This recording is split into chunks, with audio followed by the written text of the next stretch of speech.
আরে যাহার বদন দেখা মাত্র আরে মনে জাগে আনন্দ,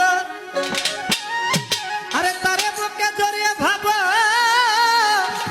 এই তো স্বয়ং গোবিন্দ। ও দিয়ে প্রতি অঙ্গে প্রতি অঙ্গ করিও গোবিন্দের সঙ্গ, প্রতি অঙ্গে প্রতি অঙ্গ করিয়া গোবিন্দের সঙ্গ, প্রতি অঙ্গে প্রতি অঙ্গ করিও গোবিন্দের সঙ্গ। উতলিবে প্রেম তরঙ্গ তাপিত প্রাণ শীতল হবে জানো না রে অবান্ত কিসে গুরুর বচন